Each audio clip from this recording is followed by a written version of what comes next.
वो समय आ गया है जिसका हम सब इंतजार कर रहे थे।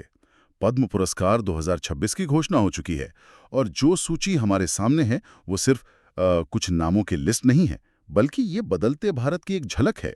इसमें हिंदी सिनेमा के ही मैन धर्मेंद्र भी हैं और क्रिकेट के हिटमैन रोहित शर्मा भी।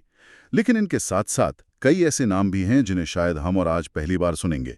तो आज हम इन सभी कहानियों की गहराई में उतरेंगे और समझेंगे कि ये पुरस्कार इस साल इतने खास क्यों हैं। बिल्कुल। और इन पुरस्कारों की घोषणा का समय भी इनके महत्व को बताता है। हमेशा की तरह गणतंत्र दिवस की पूर्व संध्या पर ये एक परंपरा है जो हमें याद दिलाती है कि गणतंत्र का असली मतलब उसके नागरिकों की असाधारण सेवा ही है। बहुत सही कहा आपने। चलिए इसी विचार के साथ शुरुआत करते हैं। सबसे पहले इस साल के आंकड़ों पर एक नजर डालते हैं। ये आंकड़े मतलब एक बड़ी तस्वीर दिखाते हैं। इस साल राष्ट्रपति द्वारा कुल 131 पद्म पुरस्कारों को मंजूरी दी गई है। पद्म भूषण है और सबसे बड़ी संख्या 113 पद्मश्री पुरस्कारों की है। तो ये संख्या बताती है कि सम्मान का दायरा कितना व्यापक रखा गया है। हाँ, और इन आंकड़ों में कुछ और भी जरूरी बातें छिपी हैं। जैसे इस बार की सूची में 19 महिलाएं शामिल हैं।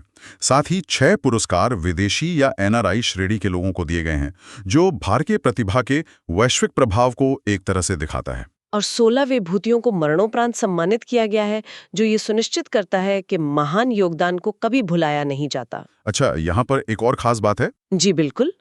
एक तकनीकी लेकिन बहुत जरूरी जानकारी है। इस वर्ष 2 युगल यानी दुओ मामले हैं। इसका मतलब है कि 2 लोगों को उनके संयुक्त कार्य के लिए एक साथ पुरस्कार दिया गया है। और नियम ये कहता है कि ऐसे मामले को एक ही पुरस्कार गिना जाता है, 2 नहीं। अच्छा, हाँ, इसलिए कुल संख्या 131 ही रहती है। ये आंकड़े तो एक कहानी का सिरा है, लेकिन असली कहानी तो इन आंकड़ों के पीछे की सोच में है। सबके मन में यही सवाल है कि इस बार ये पुरस्कार इतने अलग क्यों लग रहे हैं। ऐसा लग रहा है जैसे कुछ बुनियादी बदलाव आया हो। आपने बिल्कुल सही पकड़ा।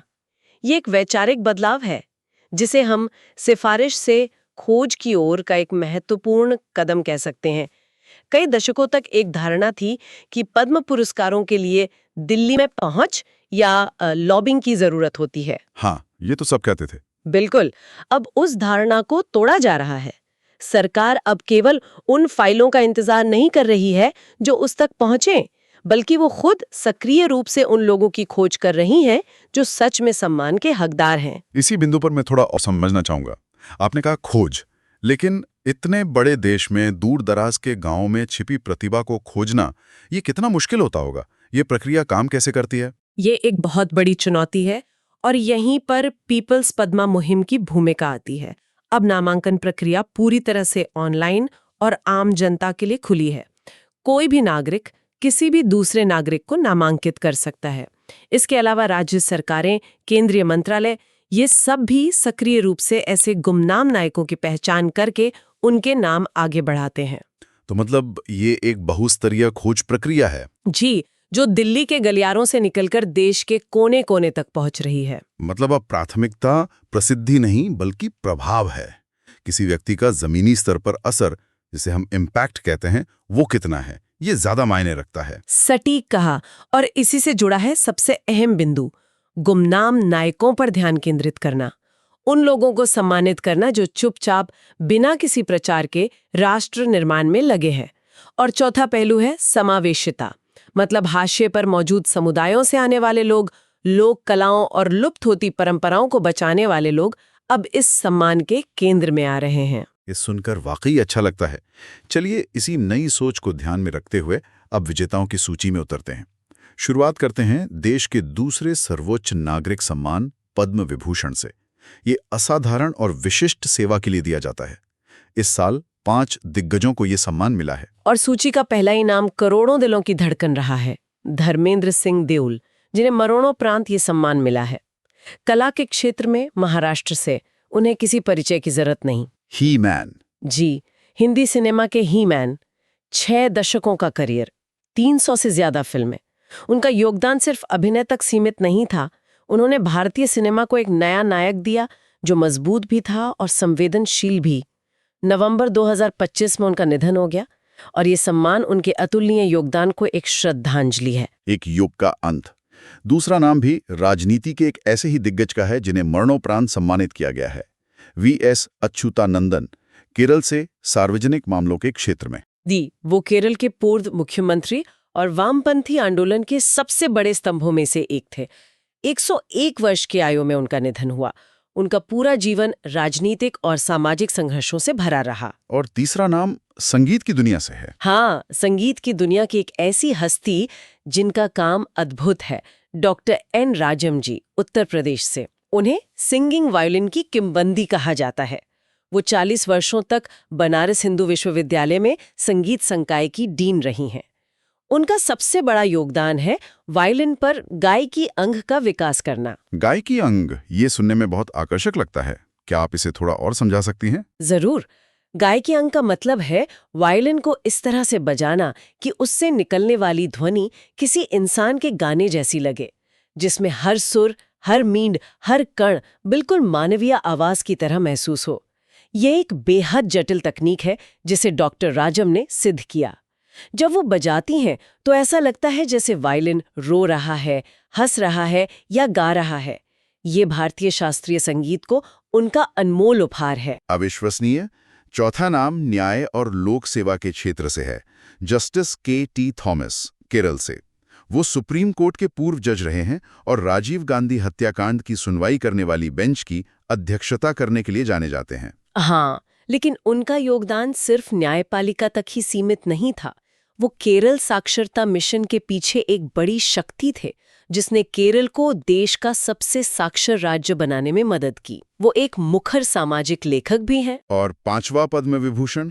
वो भी केरल से ही है, पी. नारायण, साहित्य के क्षेत्र में। वो मलयालम साहित्य के एक दिग्गज हैं और उन्होंने भी जस्टिस थॉमस के साथ साक्षरता मिशन में महत्वपूर्ण भूमिका निभाई थी। यहाँ एक दिलचस्प बात उभर कर आ रही है। 5 में से 3 पद्म विभूषण विजेता अच्युतानंदन जी, जस्टिस थॉमस और पी. नारायण केरल से हैं। बिल्कुल। यह इस साल के पुरस्कारों में इस राज्य के असाधारण योगदान को दिखाता है। ये सिर्फ एक संयोग नहीं, बल्कि केरल की सामाजिक, राजनीतिक और साहित्यिक चेतना की गहराई को दर्शाता है। बिल्कुल। अब पद्म विभूषण के बाद पद्म भूषण की बात करते हैं, जो उच्च क्रम की विशिष्ट सेवा के लिए दिया जाता है। इस साल 13 लोगों को ये सम्मान मिला है। और ये सूची भी बहुत विविध है। हाँ, कला के क्षेत्र में 2 बड़े नाम हैं। महाराष्ट्र से सुरों की मल्लिका अलका याग्निक और केरल से मलयालम सिनेमा के सुपरस्टार ममूटी। जी, और यहाँ सिर्फ उनके लंबे करियर को नहीं बल्कि उनके प्रभाव को सम्मानित किया जा रहा है। अलका याग्निक की आवाज़ 90s के दशक के भारत की पहचान बन गई थी और आज भी प्रासंगिक है। वहीं ममूटी सिर्फ एक अभिनेता नहीं है, वो एक ऐसी संस्था है जिन्होंने मलयालम सिनेमा को राष्ट्रीय और अंतर्राष्ट्रीय मंच पर पहचान दिलाई है। और वो आज भी प्रयोगात्मक भूमिकाएं करने से नहीं हिचकते। बिल्कुल। व्यापार और उद्योग जगत से कोटक महिंद्रा बैंक के संस्थापक उदय कोटक का नाम है। जी, उन्हें सिर्फ एक सफल बैंक बनाने के लिए नहीं, बल्कि भारतीय बैंकिंग सेक्टर में कॉर्पोरेट गवर्नेंस के नए मानक स्थापित करने के लिए भी जाना जाता है। और एक नाम है जिस पर हमें जरूर बात करनी चाहिए, पीयूष पांडे, जिन्हें मरणोपरांत ये सम्मान मिला है। उन्हें भारतीय विज्ञापन का पितामह कहा जाता है। हाँ, उनके विज्ञापन तो कहानियां होते थे। मिले सुर मेरा तुम्हारा से लेकर कैडबरी का वो मशहूर विज्ञापन, जिसमें एक लड़की क्रिकेट मैदान पर नाचती है। उन्होंने विज्ञापनों को प्रोडक्ट्स बेचने का जरिया मात्र न रखकर उन्हें सांस्कृतिक संवाद का माध्यम बना दिया। सही कहा। मुझे याद है, वो कैडबरी का विज्ञापन एक तरह की सामाजिक क्रांति थी उस समय। सार्वजनिक मामलों में झारखंड के दिशोम गुरु कहे जाने वाले शिबू सोरेन जी को भी पद्म भूषण से सम्मानित किया गया है। और चिकित्सा के क्षेत्र में एक बड़ा नाम है डॉक्टर नोरी दत्तात्रेयुडू। वो एक NRI हैं और अमेरिका में एक विश्व प्रसिद्ध कैंसर विशेषज्ञ हैं। उनका काम दिखाता है कि भारतीय प्रतिभा दुनिया भर में कैसे मानवता की सेवा कर रही है। इन नामों से साफ है कि पद्म भूषण भी समाज के हर क्षेत्र में दिए गए विशिष्ट योगदान को पहचान रहा है। अब आते हैं पद्मश्री पर। 113 नामों की ये सूची बहुत लंबी है, लेकिन इसमें कुछ ऐसी कहानियां हैं जो सच में दिल छू लेती हैं। यहीं पर हमें विज्ञान, खेल और वो गुमनाम नायक मिलते हैं जिनकी हम बात कर रहे थे। पहले विज्ञान और NRI श्रेणी की बात करते हैं। भारतीय प्रवासियों का बढ़ता प्रभाव यहाँ साफ नजर आता है। पद्मश्री से सम्मानित डॉक्टर प्रतीक शर्मा, जो अमेरिका में रहते हैं, इसका एक बेहतरीन उदाहरण है। उन्हें चिकित्सा के क्षेत्र में उनके काम के लिए ही सम्मान मिला है। वो कैंसर के निदान के लिए आर्टिफिशियल इंटेलिजेंस मतलब AI का उपयोग करने में अग्रणी है। उनका काम लाखों लोगों की जान बचा सकता है। भविष्य की तकनीक का इस्तेमाल जीवन बचाने के लिए, ये तो अद्भुत है। अब उस हिस्से पर आते हैं जिसका हर किसी को इंतजार रहता है, खेल जगत के सितारे। और पहला ही नाम है हिटमैन रोहित शर्मा। जी हाँ, रोहित शर्मा को पद्मश्री ये सिर्फ उनके रनों या शतकों का सम्मान नहीं है, बल्कि उनकी नेतृत्व क्षमता का भी सम्मान है। 2024 में भारत को T20 विश्व कप जिताने और 2025 में चैंपियंस ट्रॉफी जिताने में उनकी कप्तानी का बहुत बड़ा हाथ था। और जहां पुरुष क्रिकेट का जिक्र हो, वहां महिला क्रिकेट को कैसे भूल सकते हैं। भारतीय महिला क्रिकेट टीम की रीढ़ कप्तान हरमनप्रीत कौर को भी पद्मश्री से सम्मानित किया गया है। और ये सम्मान बहुत मायने रखता है। हरमनप्रीत के नेतृत्व में भारत ने 2025 में अपना पहला महिला एकदिवसीय विश्व कप जीता। ये एक ऐतिहासिक जीत थी जिसने देश में महिला क्रिकेट को एक नई ऊंचाई दी। बिल्कुल।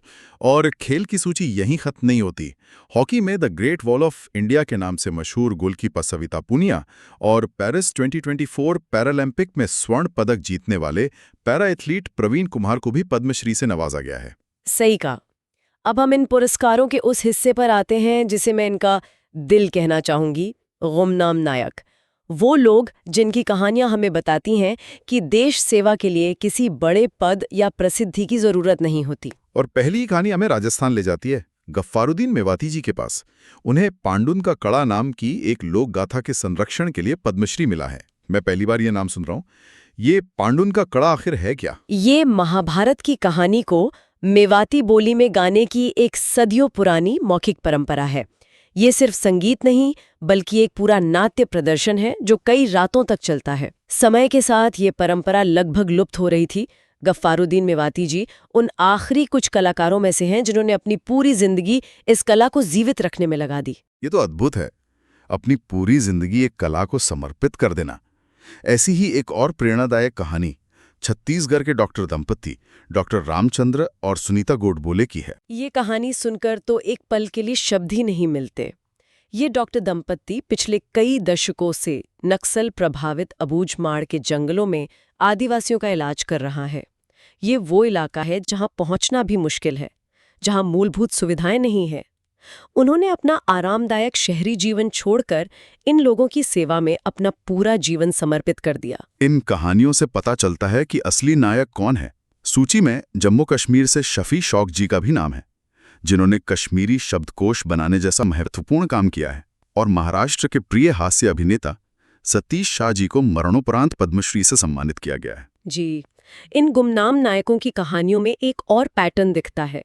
सरकार का हथकरघा और लुप्त होती कलाओं जैसे कि तमिलनाडु के सिलंबम मार्शल आर्ट के संरक्षण पर विशेष जोर है। तो अगर हम इस पूरी सूची और इन कहानियों को एक साथ देखें तो ये हमें एक बदलते भारत की तस्वीर दिखाता है। अब सवाल ये उठता है कि इस बदलाव के गहरे मायने क्या हैं? ये निश्चित रूप से कुछ बड़ा है। पहला और सबसे स्पष्ट संदेश है सिफारिश और लॉबिंग संस्कृति पर प्रहार। जब पुरस्कार ऐसी प्रक्रियाओं से दिए जाते हैं जो पारदर्शी हैं और आम नागरिक की पहुंच में हैं, तो ये पूरी व्यवस्था में विश्वास को पुनर्स्थापित करता है। दूसरा, जैसा कि आपने कहा, ये पुरस्कारों का एक तरह से लोकतंत्रीकरण है। अब ये सिर्फ एलीट या विशिष्ट वर्ग के लिए नहीं है। एक बुनकर, एक लोक गायक, एक सुदूर गांव का डॉक्टर भी अब देश के सर्वोच्च नागरिक सम्मानों में से एक को प्राप्त करने की उम्मीद कर सकता है। लेकिन यहाँ एक दिलचस्प बहस भी शुरू होती है। ये जो प्रसिद्धि बनाम प्रभाव की बात है, इसे मापना कितना मुश्किल है। क्या इस बदलाव का ये रिस्क है कि हम मुख्य धारा की उत्कृष्टता को कम आंकने लगें और केवल जमीनी स्तर के काम को ही असली सेवा माने? ये एक बहुत ही महत्वपूर्ण सवाल है। शायद चयन समिति के लिए सबसे बड़ी चुनौती यही संतुलन साधना होगी। ये कैसे तय हो कि एक अभिनेता जिसने 60 साल तक करोड़ों लोगों का मनोरंजन किया, उसका प्रभाव ज्यादा है, या उस डॉक्टर का जिसने 30 साल में कुछ हजारों लोगों की जान बचाई। और शायद यही इन पुरस्कारों का नया दर्शन है। ये ज्यादा या कम की तुलना नहीं है। ये पहचानना है कि राष्ट्र निर्माण एक विशाल यज्ञ की तरह है, जिसमें हर किसी की अपनी अपनी आहुति है। किसी की छोटी या बड़ी नहीं, बस अलग है। ये बदलाव इसी विविधता को स्वीकार और सम्मानित कर रहा है।